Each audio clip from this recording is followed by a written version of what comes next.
I was close.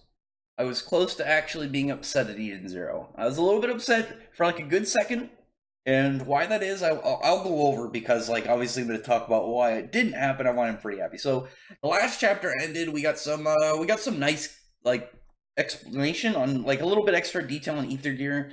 Like it says like tie your hands, but I'm guessing it's wherever your Ether Gear stems out of. If it's like kind of like bound and you can't use it, then you can't use your Ether Gear. Which I like that like if it's not just hands, it'd be weird if it's just hands for some reason.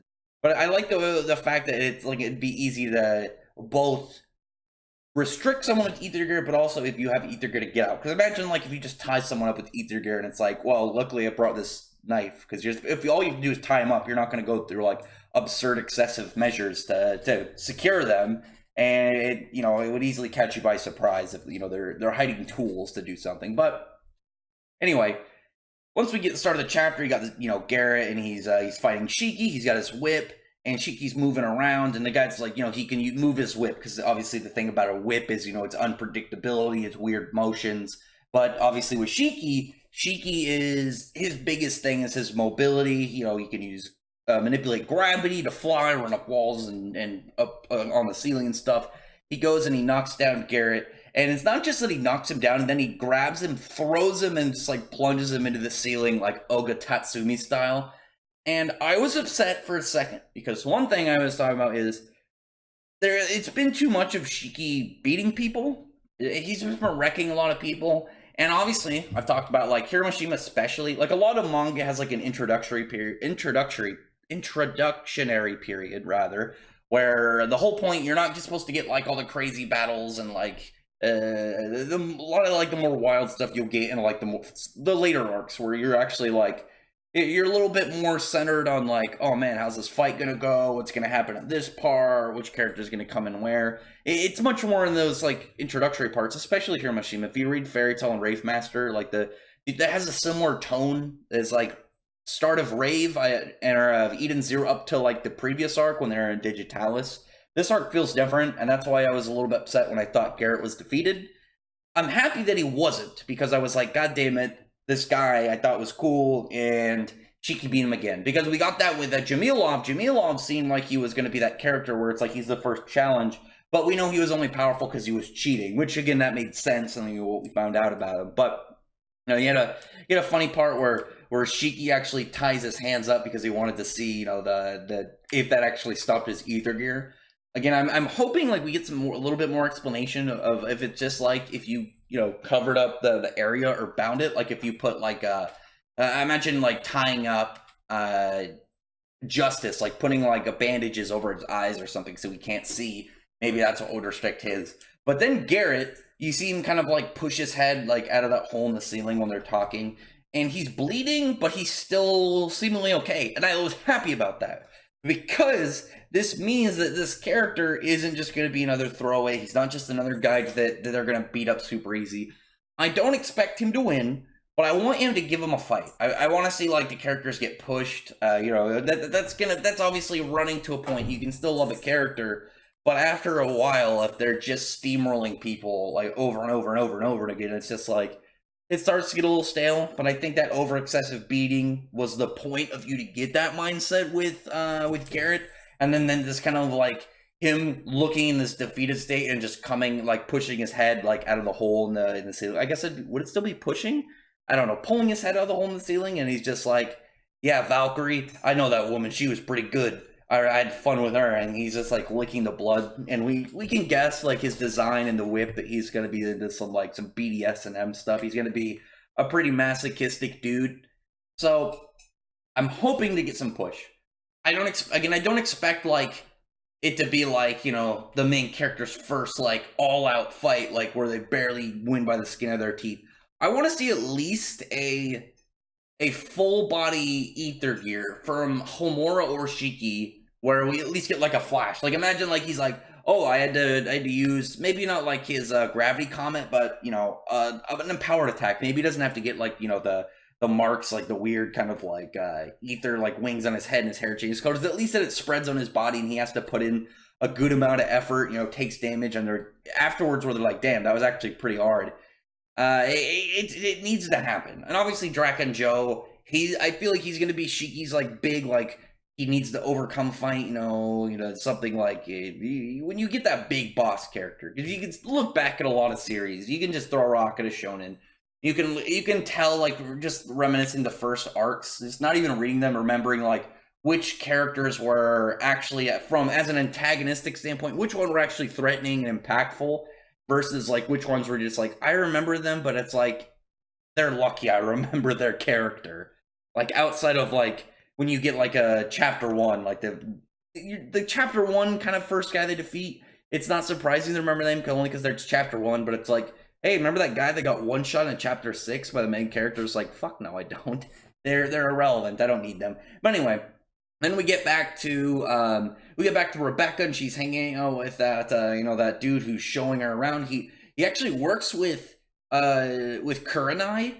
And one thing that I thought was really interesting, we talked about in my stream the other day, is the possibility of him being a villain, because Hiroshima based him off of a German YouTuber that interviewed him. And the question is, did he ask him or tell him, say, I'm going to make you into a character in my series? Because I imagine if someone said that to you, you would say, make me a villain. Like, I feel like you just want to be a villain. Like, at least more people than not would want to be a bad guy. And he doesn't seem like evil, but clearly, like, he went by the name Heavenly Punisher, Nino. So this Nino dude clearly, like, he had to be some form of, like, heavy thug guard or a torture dude or something. So he had to be somewhat vicious. Maybe he's retired from it, but I bet this dude is a savage. Maybe he's more independent. I don't know. Either way, that's still a possibility. Maybe he's a bad guy. I'm very curious of that.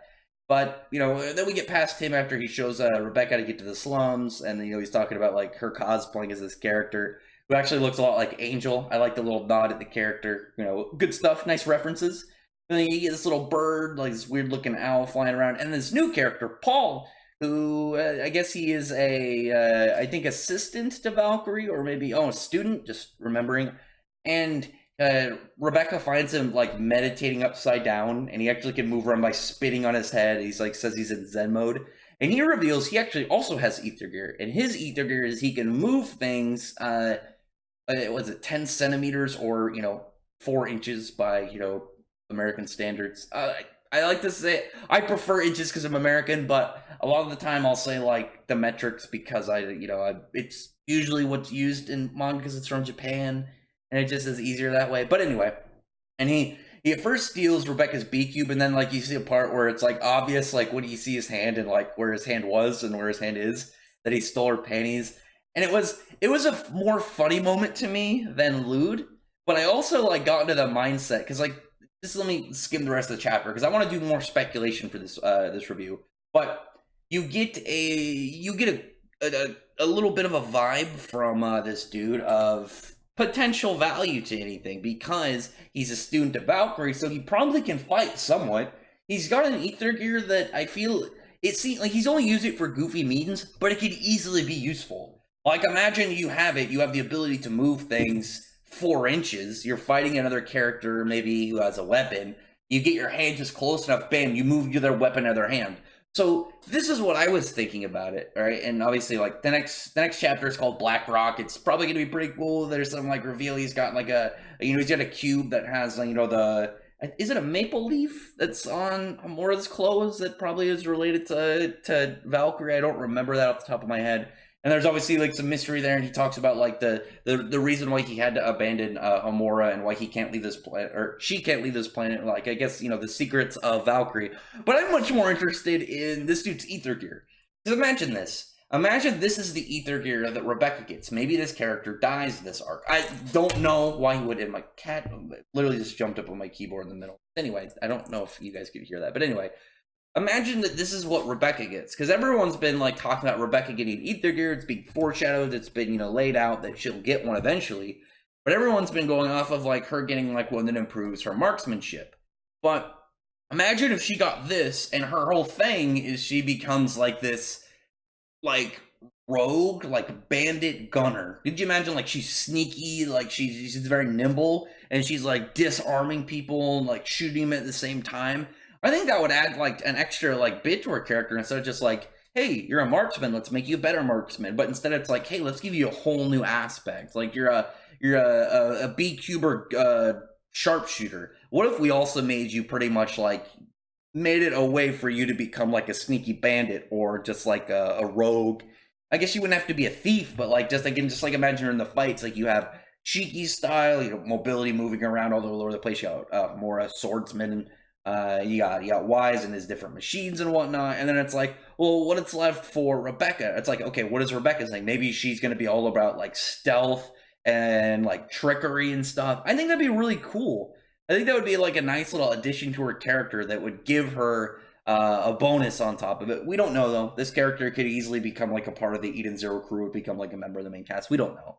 It's just something to speculate. I thought it was just really interesting, and it's funny how like the thing that made me like wonder about that is this dude like stealing her underwear. I thought that was pretty good to as just like it's a pretty interesting starting off point. Mind. Thanks a lot. I'm glad how I get how you work now. But anyway, this chapter felt really fast, and I think it was just because a lot of it was action, and my thoughts of it were more towards speculation and just like happy that Garrett isn't like beaten and he's gonna be still fighting because this guy seems to be, you know, he's like directly under Kernai. We don't know like there was a comment of her like he works directly under her, but I don't remember if he's her right hand. I'd have to go back and look, but he's definitely like some, you know, should be able to fight, especially when the dude like works in the slums. Like he has to be able to fight to survive down there. But anyway, drop a comment below what you thought about this chapter. I enjoyed it. I was happy to get, like, again, this character not just get trashed and thrown to the side and just forgotten about.